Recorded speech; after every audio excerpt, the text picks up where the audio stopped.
In district policies, you can do things like change the name of the district, change the district background, the district logo, and change the address in which the district is located. Most importantly, we're going to look at the district sign-on policy, the sign-up policy, how teachers are allowed to add students into the program, and the allowed domains for teachers and students. We're going to start with the district sign-on policy here. The district sign-on policy is going to affect users who use the district URL. For example, if I said students and teachers can only log in using Google, I can unselect all of the options except for Google and then save. That will make it where the only option that users can sign in with is Google Sign-On.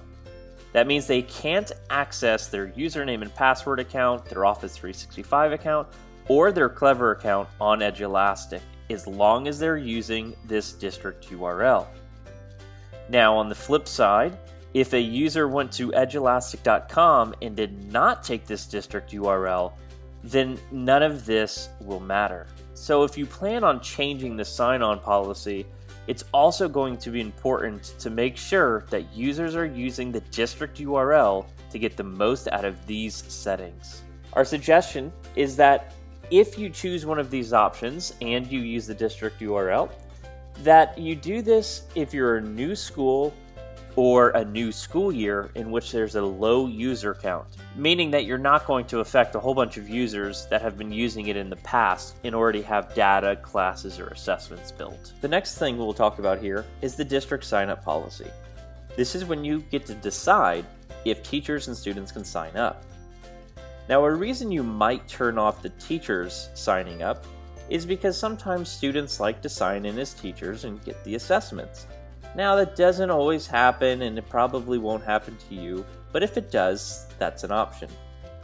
You can also turn off the allow students to sign up if you don't want them creating multiple accounts. Now, the issue here is that if you turn off allow teachers to sign up to block students, and your district is not fully upgraded and you don't have all of your teachers in there yet, you're now blocking those teachers from signing up.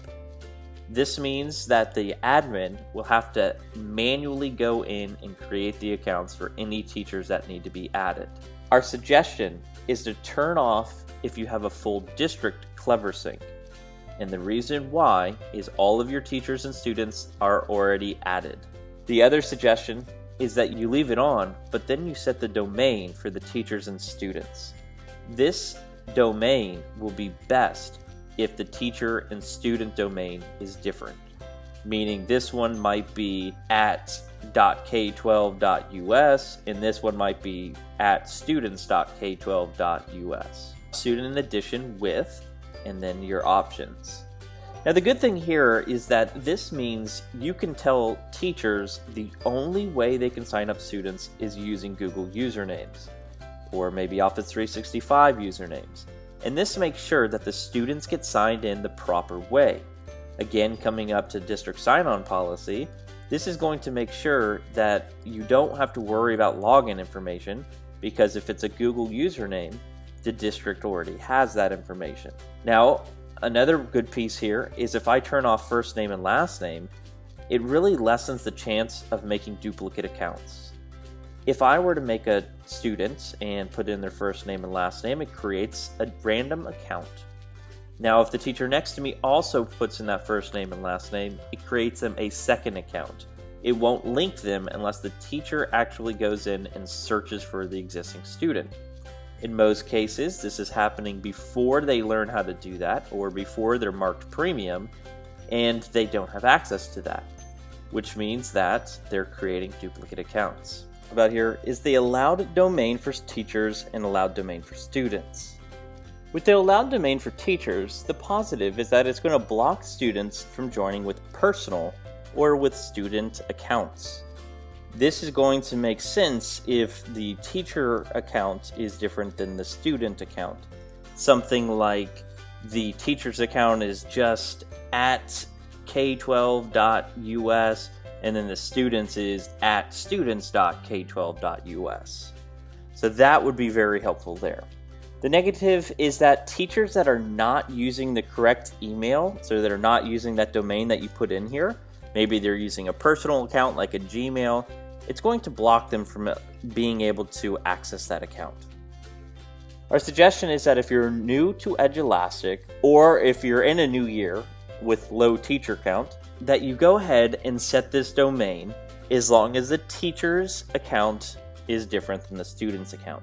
For the domain on students, our positive is that students can't join using random accounts, and teachers can't sign up as students. Now, sometimes it's beneficial for the teachers to sign up as students, but we also find that teachers are accidentally signing up as students. The negative here is that students can't use their account if they didn't use the correct email domain originally. Our suggestion is that if you're new to Edulastic, or you're in a new year and there's low student count, that you set this as long as the student domain is different than the teacher domain. Our final suggestion on all of these policies here is that you speak with your customer success manager to determine the best way to do this. Different circumstances call for different settings, and trying to set them without having a customer success manager could become troublesome. So please make sure to reach out to your CSM and see if they have any advice for which route you should take on your different options.